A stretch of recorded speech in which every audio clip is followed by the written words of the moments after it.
Welcome, everybody, to another episode here of Iowa State Cyclones Live here on the Voice of College Football Network. I'm Levi Stevenson, joined by my co-host Carter Hansen. Back after a couple weeks off. I was over in Vegas a couple weeks ago. We had other stuff going on, but happy to be back. But we're in the off season now, so things are a little slower. You don't have to feel bad about missing a week. No, not too bad. But it's kind of it is kind of interesting because after the last, I don't know how many off seasons now, 4 of them, going back to the 2022 off season. This has probably been the least eventful one so far, I think, for Iowa State, just in terms of things happening. It's kind of a, because the last few years it's been NIL talk and it's been realignment and it's been this, and this. And then you go back another summer and it's the gambling thing. And now we're just back to an old school off season where we're just watching recruit commitments and just kind of chilling for the most part. Mm-hmm. It's kind of a weird deal, just comparatively speaking, but it's no big deal there. Say hi to Redbirds here. We got Dukester. Austin's back. Hell yeah. So today we're going to be talking it's going to be mainly recruiting stuff. Talk a little bit about Donovan Davis coming to TJ Otzelberger's group. Kind of what the rest of that class looks like. Got a couple football commits we're going to talk about a little bit. And we'll probably dig into a little bit just some of the early preseason predictions that have been coming out about, just for the conference. I think ESPN put one out and not super surprisingly had us picked last in the Big 12. But we'll talk a little bit about that and whether that's warranted or not. But first, let's talk a little bit about the big news, which was Donovan Davis committing to Iowa State. Big 4-star prospect, high 4-star prospect that TJ's been on for a few years, extending the Wisconsin pipeline even further. This pipeline goes back to almost 20 years, basically, going all the way back to Scott Christopherson and Mike Taylor. They've got Iowa State now has a long lineage of really good players from Wisconsin, and this was just another big commitment in that line. So it was I don't know how much drama there actually was around him committing to Iowa State. I think we all kind of thought he was going to do it, but it's still nice to get another big name up on the board, especially one from Wisconsin, where Iowa State's, at this point you could make the argument Tyrese Halliburton certainly has that maybe Iowa State's the best option for a top recruit in Wisconsin. Definitely. Yeah. I saw a list that had come out of, I think it was the top 15 players to come out of Wisconsin, and Iowa State had like seven of them, I think. Just and like a few have been good enough to go to blue blood, like Gonzaga and Duke and blue blood schools or whatever, but like that kind of next group of guys that are really good, just not one and done good necessarily. Iowa State's got a good chunk of them, and Wisconsin's missed out on tons of them. Like there's just not a lot of recruiting momentum for Greg Gard in Wisconsin anymore. I saw lots of tweets from Wisconsin fans.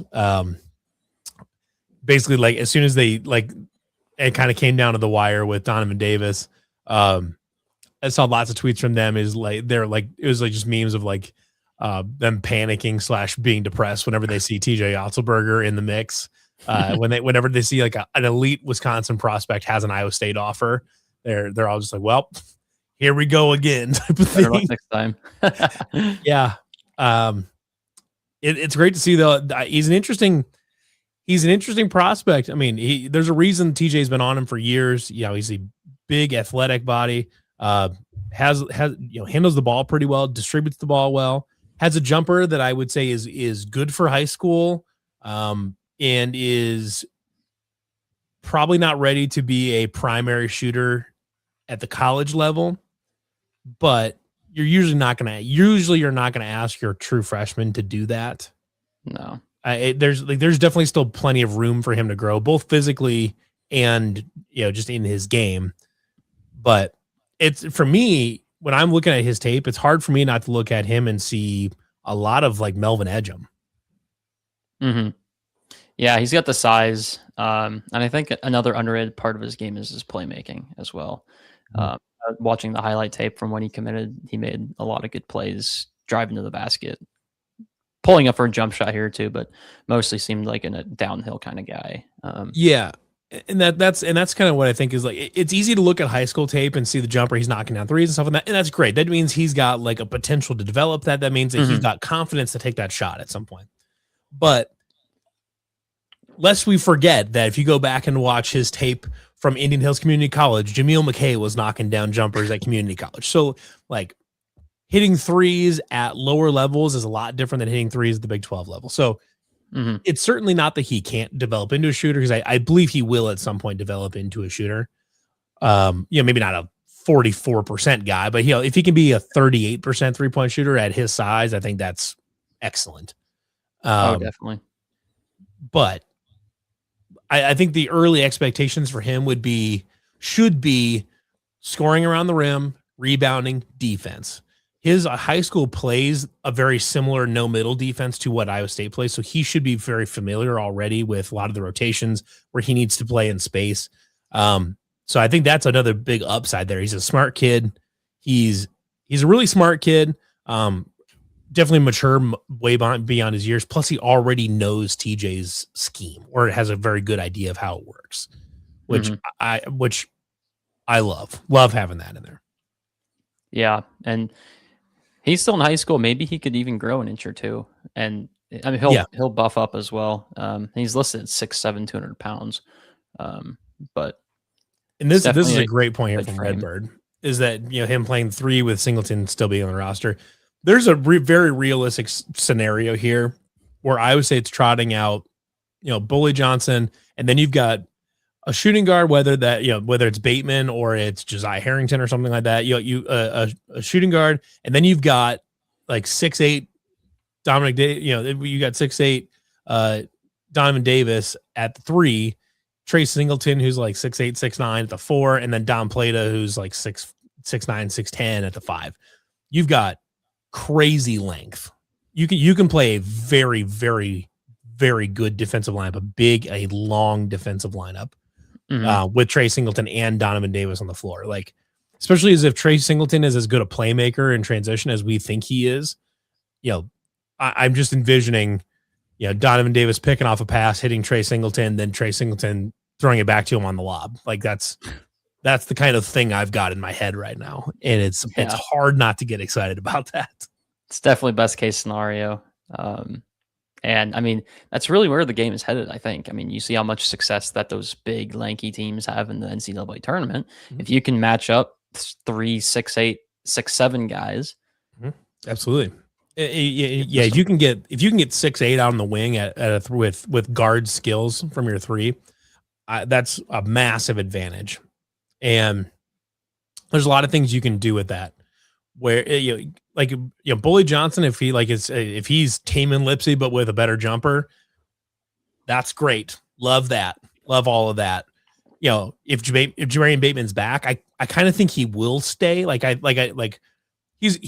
see what he does in the offseason this year and what he Mhm. looks like next season. But I see him as a guy that he could stay for a third, maybe even a fourth year type of thing, and his pro potential isn't going to go down at all. Like it's going to No. be to me, he projects as a very clear 3-and-D guy at the next level type of thing. Like where you hope you draft him to be a defensive bulldog and to shoot 42% from 3.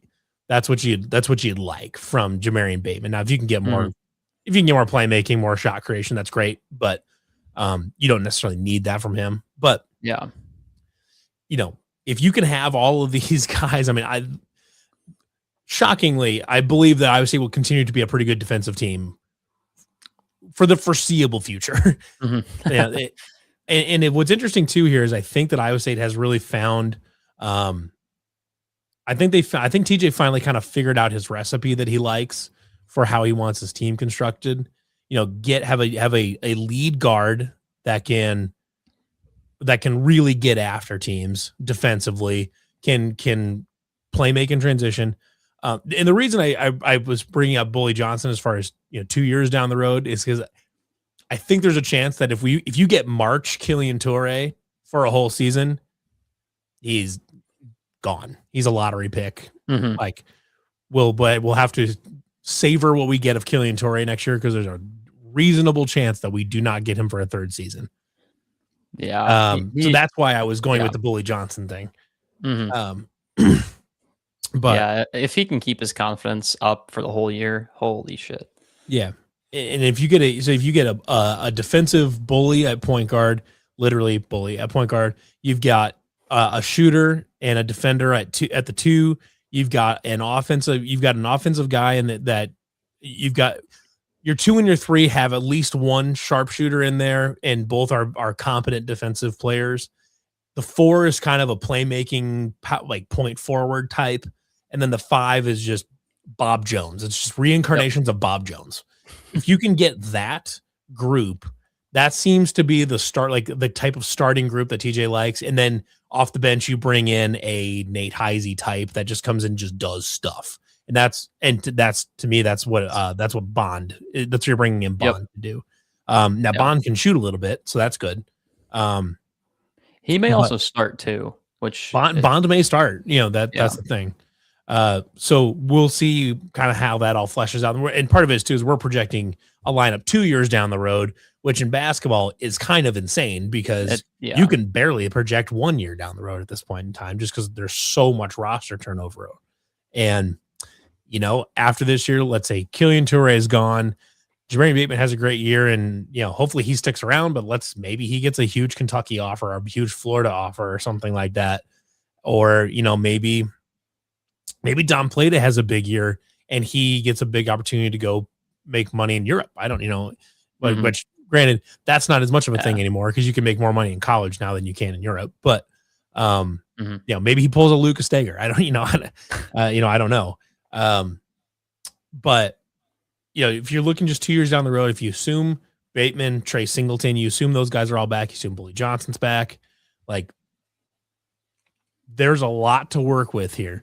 Where you are in it, Bond has a couple years left too. Like, you think he's got 2 years left? I think he's got 2. Yeah, that sounds right. So you're theoretically 26. I think they're going to be good next year. They're going to be a tournament team. They'll probably be a top 5 seed. I'm not worried about that. 2 years. 27.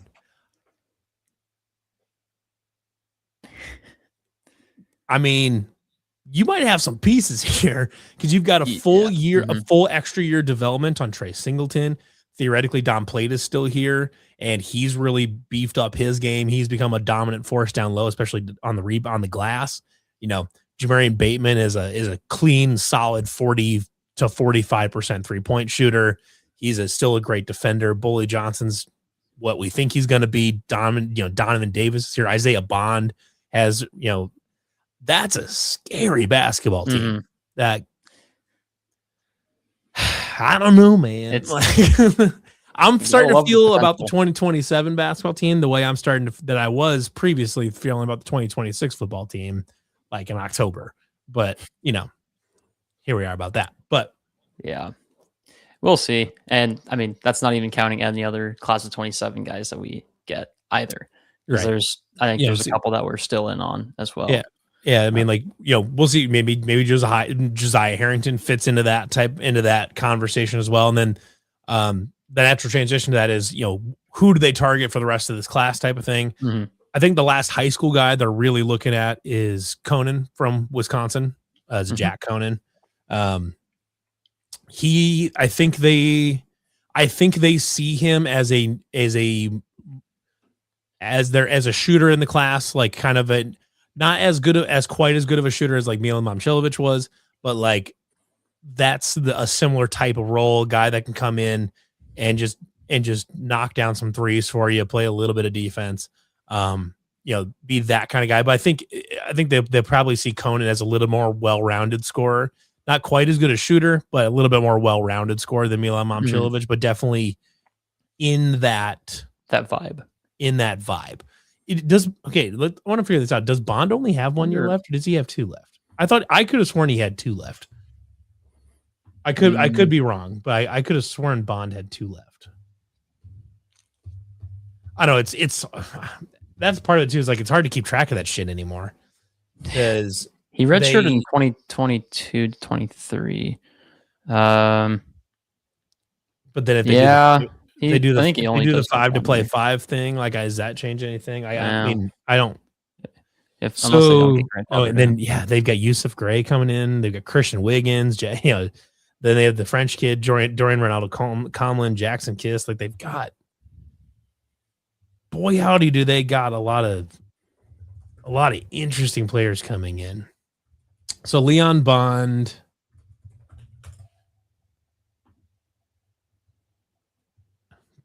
I can't. I'm not sure. I'm trying to find out. So Bond may just have 1 year left. Oh, Blake and him were teammates at Virginia. Okay, so even if you don't have Bond for 27, but you have Bond, you have Bond for this coming season. I think I really think Bond may have been like really like the steal of that class. I think he's going to be awesome. Yeah, his upside defensively, and if he can catch and shoot for even 35% of the threes, that's money. Yeah, I totally agree. But as far as the 27 class goes, I think Conan will be the last main high school guy as of right now. Now we'll see what sort of nonsense happens in the transfer portal. They could always take somebody late, kind of like they have the last few years, where it's just they find a guy late that just works out, kind of like Killian Toure or DRK. This past class type of thing, where they just find him late. But yeah, for right now though, Iowa State's currently sitting as the number 1 overall class in the 2027. I mean, I'm pretty sure they probably won't finish there, but be lovely. It'd be great. But that's where they're at right now. And 2 very good players they are in Donovan Davis and Josiah Harrington. So Conan could be a Nebraska lean there, and like he would fit in a Fred Hoiberg offense. I think he would fit on either team. Just kind of, I would assume it for him. It probably depends on where he thinks he's going to get playing time. And you could probably make a case for him that maybe he can find more immediate playing time at Nebraska than he can here, because Iowa State has a lot of really, really good players on the roster right now. Where Iowa State underachieved by getting to the Sweet 16, and Nebraska definitely probably overachieved by getting to the Sweet 16 type of thing. So, yeah, I don't know. It's kind of a, we'll see. We'll keep an eye on that. If they don't get Jack Conan, they'll keep an eye out for somebody else. They may just sit on it for a while. Let's see if a late eval comes in. Maybe they just pick up an extra transfer. There's another class of 27 guy that we have been in on. I think he's from Minnesota. Barbukar on. Yeah,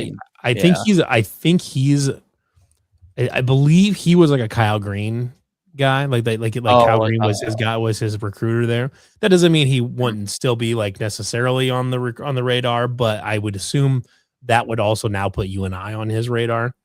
With Kyle Green being there now, so.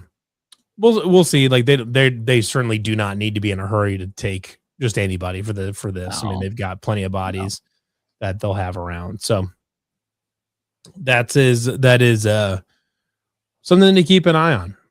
But now during like almost at the exact same time as Donovan Davis committed, we also had a couple football commits coming in that week. We had one like that night, which I believe.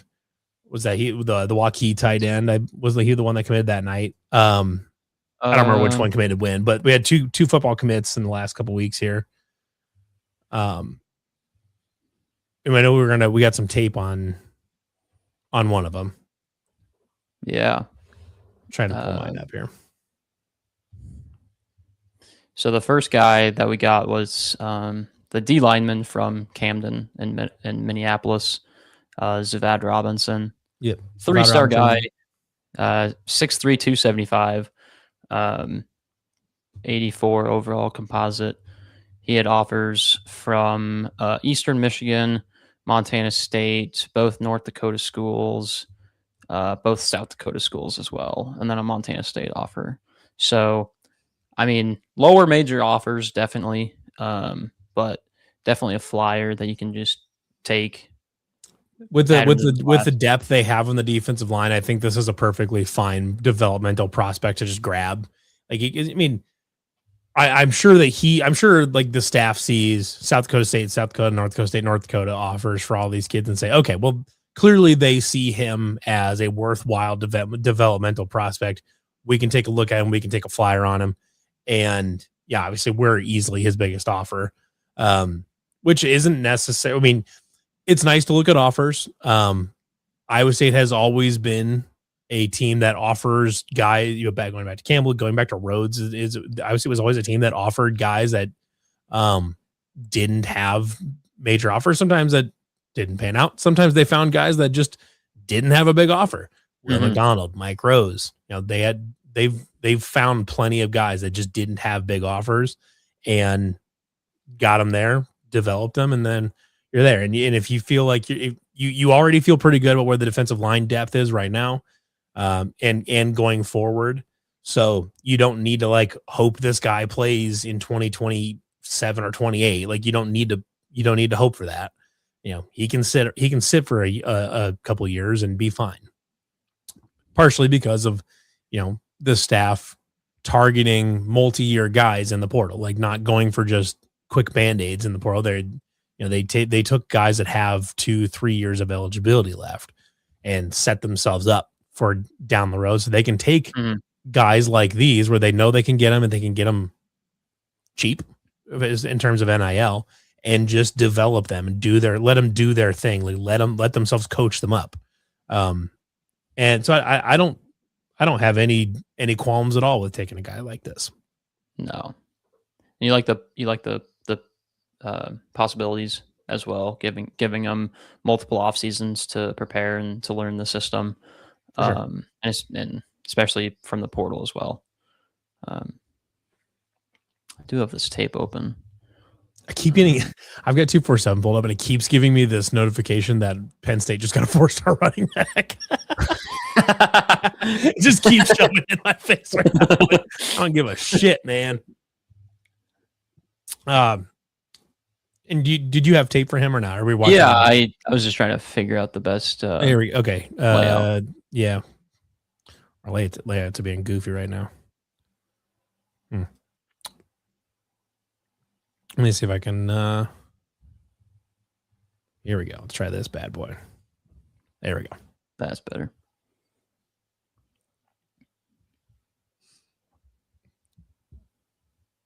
Plus, these guys that are playing at smaller high schools like this too are hard to project at times. So he's playing as an edge rusher there at the end, yeah.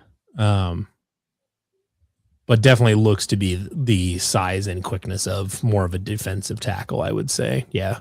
Jeez, wow. More like that.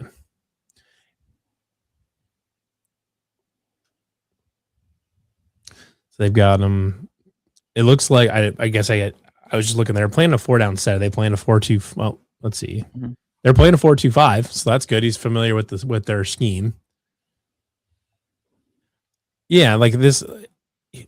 He's doing a nice job. Nothing particularly nothing here I'm seeing that's like I don't think this guy can get it done. But clearly, he's coming from a lower level of competition. He's doing a good job. He's physically dominating the people he should be, which is at the minute, which is what you need to see out of line prospects here. So,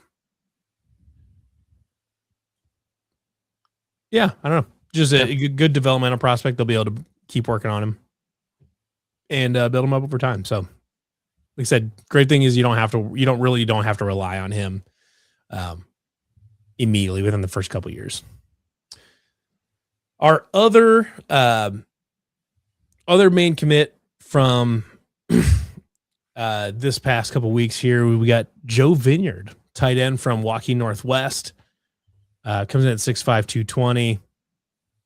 3-star composite. He's got offers, a little bit better offer list than the other guy, or I don't know, more prestigious if you want to call it that. He's got Iowa State, Baylor, Washington State. So I would be willing to bet this staff was on him at Washington State, and they just gave him an offer for here as well. Air Force, Army, Liberty, Navy, Northern Illinois, Ohio, Toledo, Yukon, Western Michigan, Dartmouth, North Dakota, South Dakota State, and Yale. Lots of military academies and Yale. So and Dartmouth in there as well. So I would assume that means he is definitely a smart mix. Cat, and he's a pretty intelligent kid.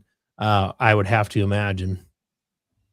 And this is a kid. I think this is another one. I don't think you need him to be there right away. Not because Iowa State is just loaded at tight end right now, but because to me, the tight end room feels like one where it's not.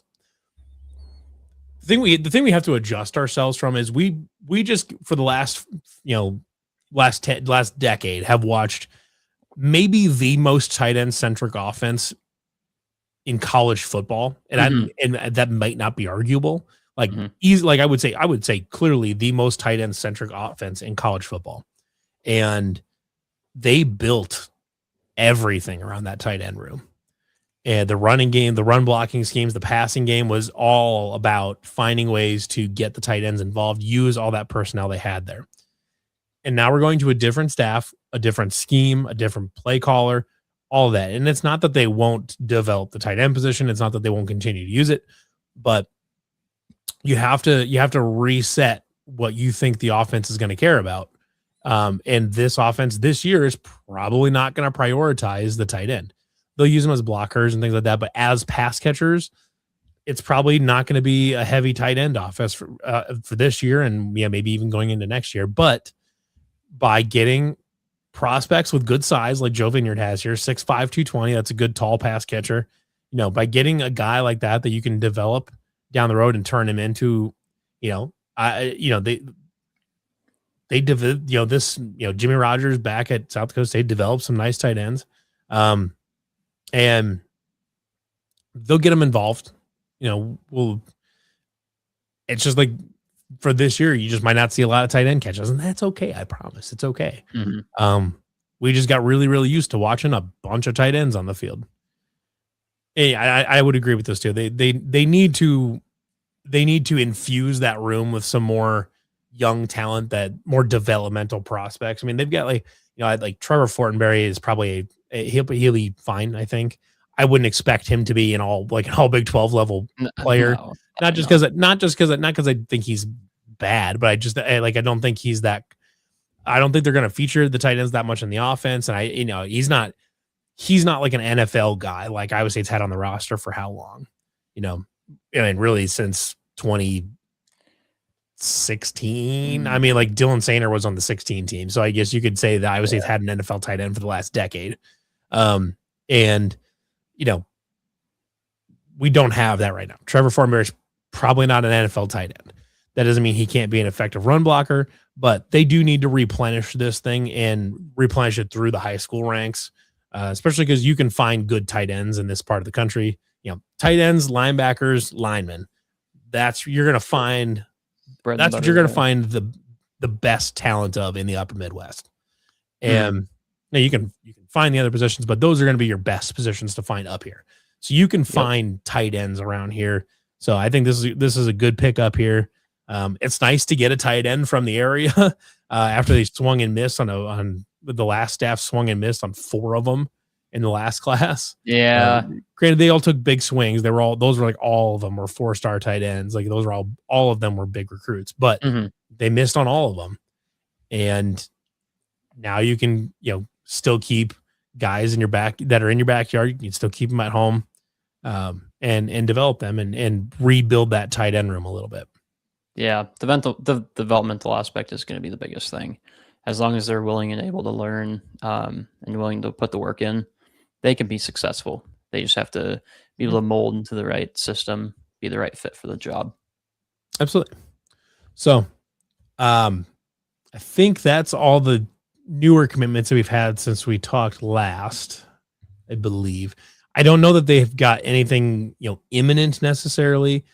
The one name that has kind of been coming up more recently, we will see exactly. Yeah, this is a great point. Roll was a tight end coach. They will eventually use tight ends. They will. Just a matter of when they're ready to do that.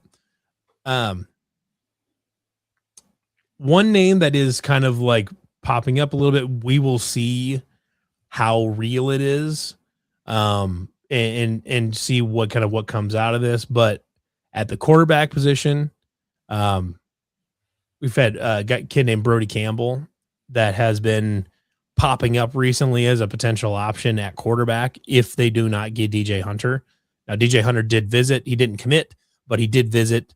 My guess is, if I had to guess, DJ Hunter will sit for a little bit because I think he believes that he will, with some more like good senior tape, will pick up some more high major offers to compete with his other ones. But we'll see where that goes. But like I said, the kid Brody Campbell, he's another quarterback prospect from Georgia, high 3-star kid. Seems to be a name that is popping up if DJ Hunter does not work out. Maybe it's certainly possible that maybe they've just decided to move on from Hunter and are now prioritizing Brody Campbell. I'm not sure exactly the nuance involved there. I'm not sure exactly like the dynamics of that situation, but just keep an eye out for Brody Campbell. Had us in his Final Four with Maryland, Georgia Tech, and Arkansas, and so we'll see what's there. In if they take Brody Campbell, does that mean they're totally out on DJ Hunter? I don't know. That for a guy like DJ Hunter, that's a fairly highly regarded prospect. I would think that he would not want to be in a class with another quarterback, but who knows? They've got Hudson Curlin coming in. They've got Zane Flores that will be available for a few years. You'll be available for a couple years after this one. And then you'll have Hudson Curlin there. Connor Mobley maybe fits somewhere in there, but they're okay at the quarterback position right now. But who do you got there? I was gonna say this is Brody Campbell film. This is Brody Campbell. Yeah, let's take a look at Brody Campbell. Hung in there and took a hit. Yeah. So one thing I immediately see that I really like. Watch his footwork, and specifically watch where his hips are. He drives off his back foot really well. Pretty good quick release. Hits his guys in stride. I would be a little surprised if this kid if his dad isn't, if he doesn't have a parent that is a coach in some way or form, because his mechanics are very textbook. Gets down, gets into a nice athletic stance. He doesn't stand too tall, drives off his back foot. He's got really nice footwork. He's got some good fundamentals there. Throws a nice ball. There's a time I'm trying to watch his release. There's a couple times where it gets a little bit long. There's times like right there on a short throw when he needs to make it, he can speed that release up. But there are times where his release, like that was a nice ball. It was underthrown, kind of badly underthrown. But he throws a pretty accurate ball. See where this thing ends up. That's a nice ball. He's pretty accurate on most of his downhill. Yeah, he's pretty accurate. The main question I would have here, I guess, if it's how meaningful is it? Is what does his arm look like? But I mean, Brock Purdy had a very, very average arm in college, maybe even below average arm in college, and obviously look where he's at. So it's certainly not. You don't have to have a Joe Flacco arm to make it to the NFL. As long as you're accurate and you're smart and you make good decisions, like you can be a good quarterback at any level. But this, overall, like I think he's certainly got the tools. He's got a good base to build on here. Like I like what I see in terms of, him using pretty good textbook fundamental, throwing fundamentals here. He's kind of one thing I would hope that they would do a little bit is make that release a little bit shorter and a little bit more consistent. I wouldn't say it's slow. It's not a slow release, but he gets that when he's coming back, he gets the ball is back quite a ways. He's coming back with it, and the ball gets back here a little bit, and he kind of slingshots out with it. And I'd like to see that ball stay a little bit more compact. So instead of bringing it back and slingshotting it forward, it's kind of more here and then just kind of get it out. So I'd like to see them shorten the length of that release, even if it's not a slow release, but it's a long release. So I'd like to see them shorten that up just a touch. Yeah, because you see a lot of fumbles like that happen, especially if D linemen get to the. If they can come back around, yep, absolutely. Yep. And then that's how you get elbow injuries and stuff like that too. But talent's definitely there. He's seems to be an accurate guy. He seemed pretty quick too.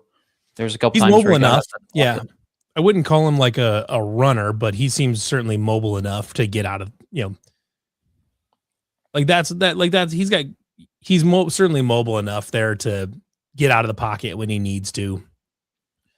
If he puts on a little bit more beef, you could look at him as being like, maybe you give him a read option here and there type of thing. But no, I think if this is your quarterback for the class, I think you're happy with it. Definitely. And you obviously you want to see what he looks like as far as like good, that's a good job driving off his back foot.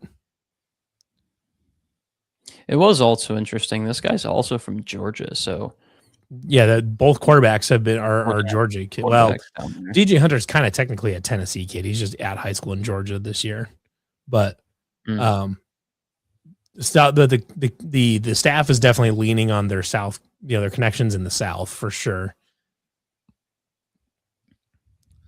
Yeah, they're hammering Texas recruits.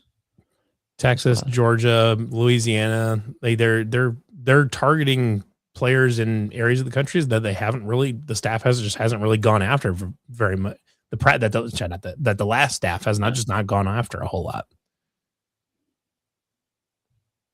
Home Squad Sports said DJ in a show not long ago, great kid. Yeah, I'm sure. I don't know anything about DJ. I'm sure he's a great kid. Just if Iowa State doesn't end up with him, then I think you are. I think you're pretty happy with Brody Campbell here. I like a lot of the fundamentals I see here. A lot to build on. Like I said, just the way if you look at that, like on that throw there, if you want to back that up just a touch, just a little bit more, and then pause it right after he gets the snap, right? So just click for just a touch, just get just right. So you can see he's squatting down there a little bit, and that's good. He's not squatting down so much, I guess, is that he's getting in a nice athletic so that he can drive off that back foot just like that. That's exactly what you should see from a young quarterback. That motion is exactly what you want to see. That's good. That's how you don't throw pick sixes on fucking out routes.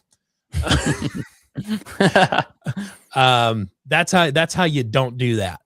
And that's it's a quick release. It's a good read right there. I like it. Like I said, I'd like to see them shorten up the length of the throwing motion, but I like the speed of it. But again, you don't need to mess with it too much. Like I think if he throws that way all through college, he'll be fine. But if I were a quarterback coach, that would be one of the things I'd maybe eventually look at trying to clean up a touch. But overall, I like what I see with Brody Campbell. Like I said, if you don't get DJ Hunter, I'm good with Brody Campbell as my quarterback for the class. Definitely. So I think that's all we've really got for recruiting stuff as of right now. There's a bunch of visits coming in the next few weeks for football, end of May, beginning of June type of thing. Lots and lots of visits coming at that point. So we will be keeping an eye on those for sure. Right now, maybe you see a Brody Campbell commit, or maybe you see something like that. So I don't know for sure there, but we will be keeping an eye on that for sure. I think they've got a couple other like kind of higher end prospects coming in too. I believe Cameron Robinson, the 4-star corner, he's coming on June 8th. Elijah Shaw, 4-star offensive tackle, is coming in on the 20th as well. Yep. So big few weeks here for visits for Iowa State for landing some higher end players. So we will be keeping an eye on that for sure.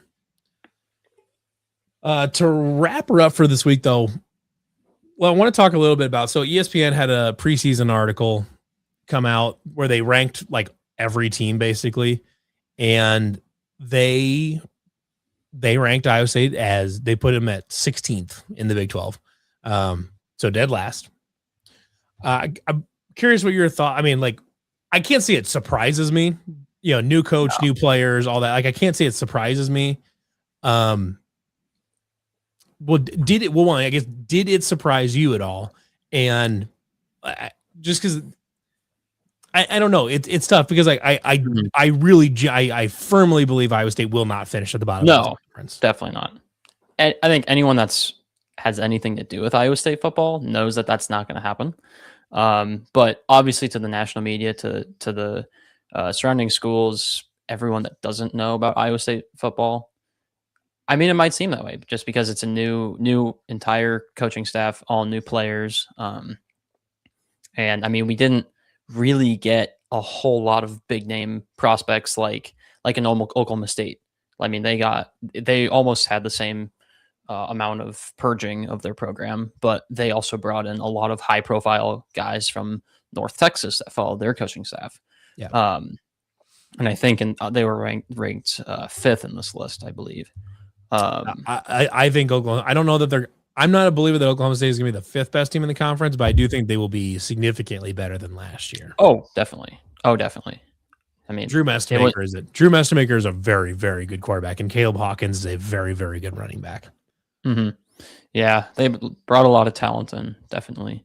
But I mean, I think the main difference between the off seasons is they brought in those high profile guys, and I mean, we brought in good guys, just not as high profile. So, right. I mean, it was kind of expected that we would have at least been in the bottom four. The other part of it too is like,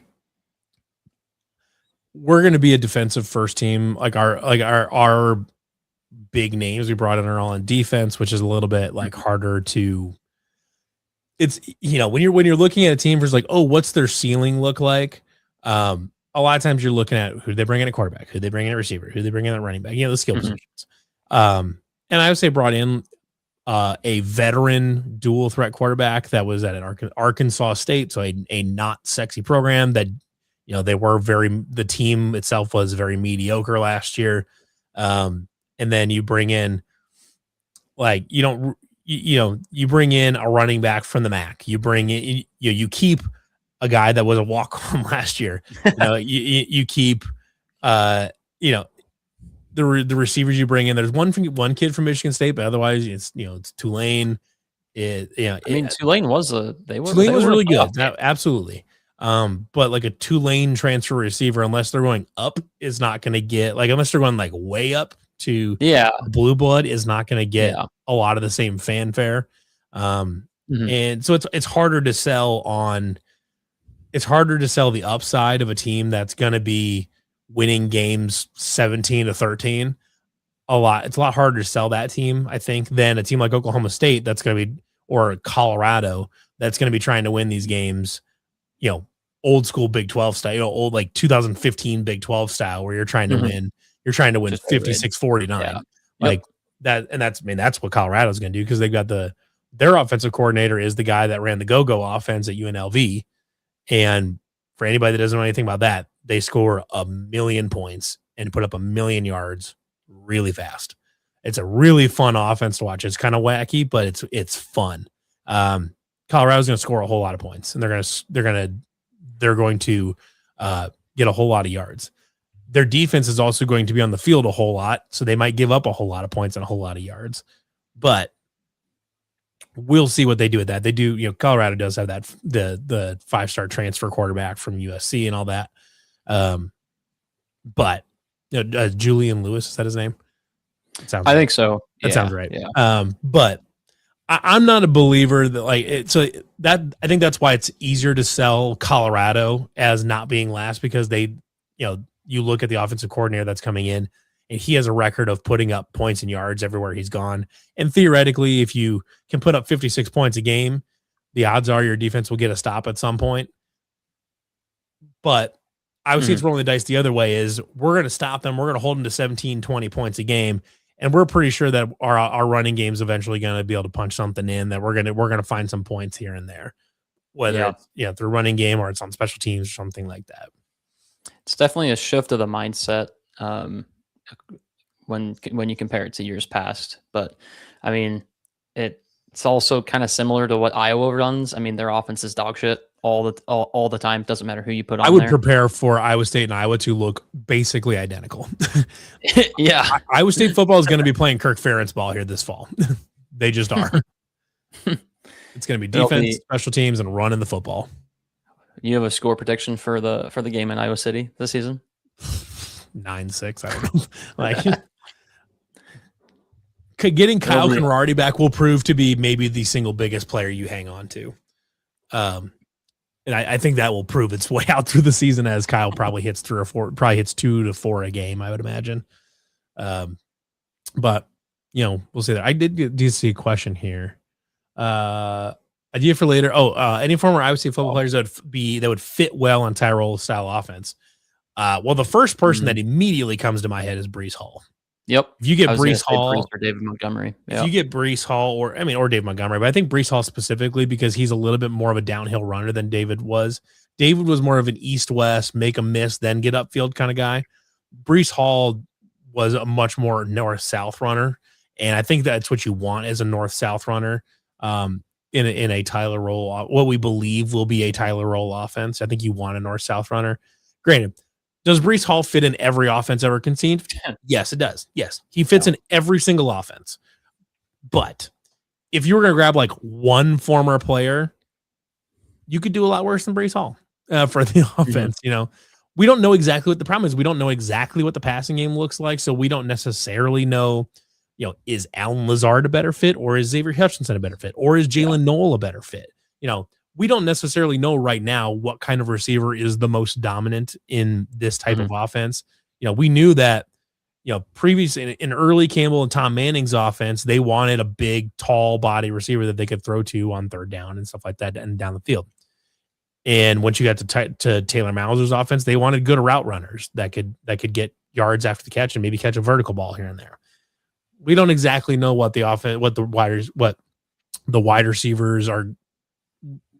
We don't exactly know what the best archetype of wide receiver is going to be for this offense just yet. But we do know that this running game wants to get vertical. They want to get guys in space through the A gap, basically. They running some A gap power, and Breece Hall is perfect for that. He was patient behind the line. He did a really nice job filtering through traffic, and then once he got into space, gone. So that's maybe it's a cop-out answer because he's the best running back in school history, but probably Breece Hall. I think I'm just going to have to go with Breece Hall. If you're going to say a non-Breece Hall / David Montgomery / GOAT wide receiver thing, maybe you say maybe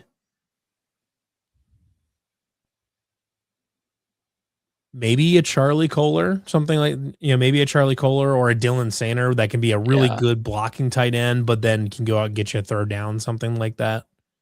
Yeah. Maybe. I do like that call. The problem is we're also just guessing at what this offense is going to look like. We think it's going to look a lot like what the Bears and the Lions run. That's what we think, because we think that Tyler Roll will functionally be an extension of Ben Johnson. But we don't know that. We're making we make some assumptions doing that, but once we beat the piss out of SEMO, then we'll really know what it looks like. Right. Yeah. So I don't know. And then also what QB had the best throwing motion. So here's what I'll say. If all of them had an equally competent and functional brain, and all had stable lives off the field, the easy answer here is Jacob Park.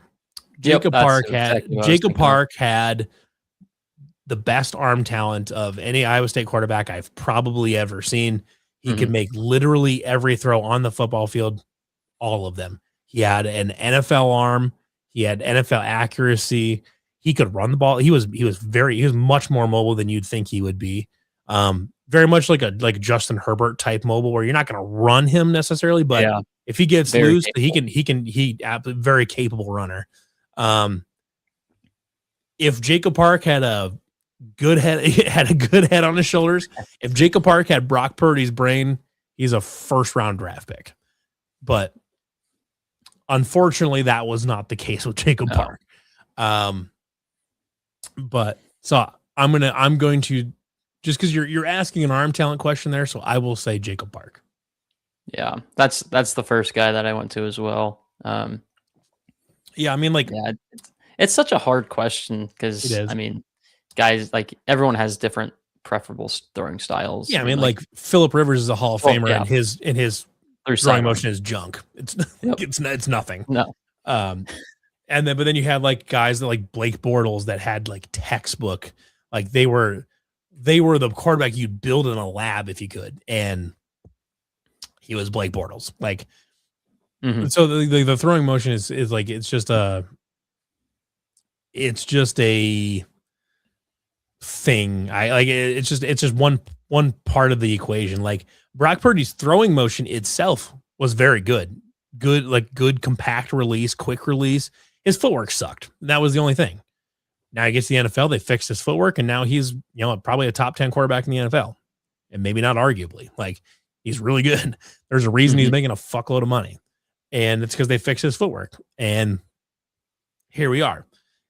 So if you're looking at just the arm, maybe it's Brock, but who knows? It's hard to say. I see some Sage Rosenfels comment. My beef with Sage Rosenfels has been known to this point, and I will not comment on Sage Rosenfels. But yeah, so I don't. But as far as like the Iowa State getting picked last, it doesn't surprise me. They're not a sexy team this year. I think they're going to win some football games, and the schedule plays fairly favorably. They get pretty much all their toughest games are at home. I mean, they got to go to BYU, but other than that, all of their other toughest opponents are all at home. You get Utah at home, and I think it's reasonable. Like I still think a bowl game is absolutely reasonable. Expectations tough, but I think like you can set the goal as a bowl game and be happy for that, and anything beyond that. And if you fall short of that, you just look at how did that happen? Yeah. Did they start hot and then fall down the stretch? Did they start slow and get better at the end? It depends. It all depends on how it goes. If they go 4-8 or 5-7 or something like that, just depends how it goes. But a bowl game is absolutely on the table. Like I firmly believe they will not finish last. I think Cincinnati's going to be really. I think Cincinnati's going to be really bad. Like I just don't see. I don't see anything going on for Cincinnati right now. West Virginia was picked 15th, Cincinnati 14, Kansas 13, UCF 12. So I mean, Kansas is interesting. Back there. Kansas lost a lot, but they've got Andy Kotelnicki back as offensive coordinator under Leipold. And the last time that Kotelnicki and Leipold were together, that offense was a huge problem. Now, granted, they had prime Jalen Daniels. They had They had Devin Neal. They had a ton of talent on offense. They don't have any of that now. So we'll see. Kansas will probably be weird and like annoying to play, but I don't think they're going to be great. Cincinnati, I think, will be bad. Colorado, I think, will probably be bad. West Virginia, I don't know. I mean, they might be better. They might be bad. I don't really know. I think they've got more momentum under Rich Rod right now than they had under Neil Brown, but that's not saying a lot because they had no momentum under Neil Brown. So that's kind of a weird situation there. And it just kind of depends as you go from there. There's some other, will Kansas State be, I mean, they'll probably be fine, but they were kind of bad last year. So it's like, I don't know.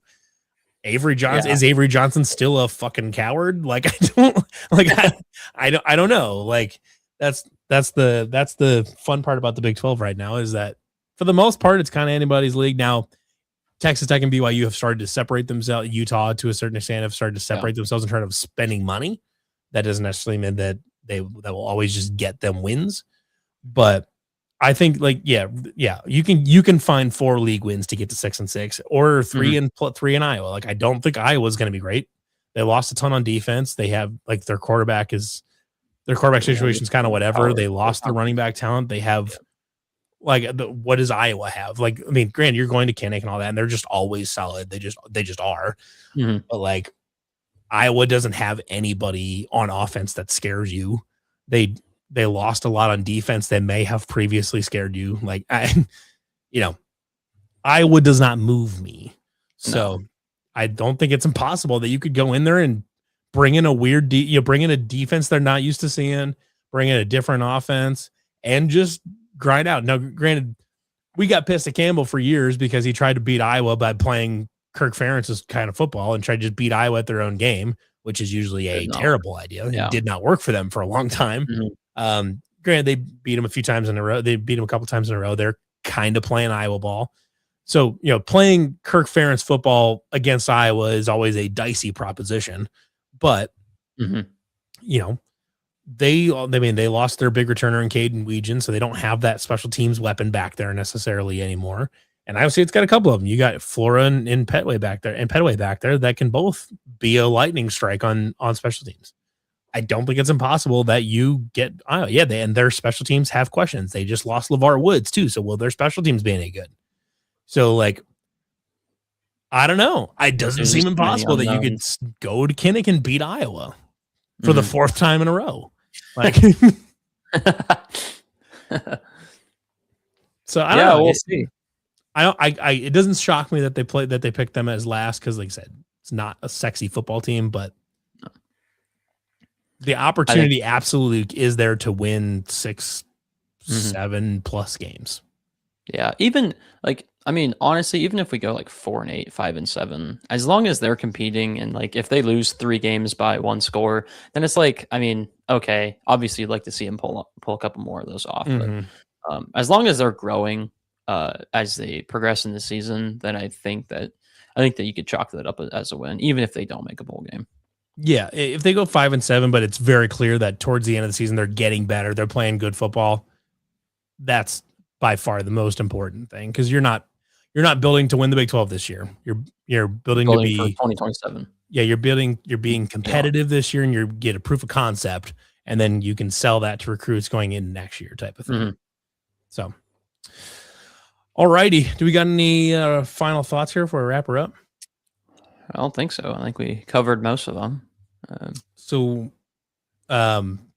First official visit day is not to the 28th, so we won't see any probably won't see any much for commitments until then, or till just after then. But we will be keeping our eyes out, and we'll be back again next week. Talk a little bit of football, maybe a little bit of basketball. See what happens there. But for Carter Hansen and I'm Levi Stevenson. We'll be back again next week. Thanks for watching Iowa State Cyclones live here on the Voice of College Football. Back here again next Tuesday, 7:00 p.m. Central Time. Later. Peace.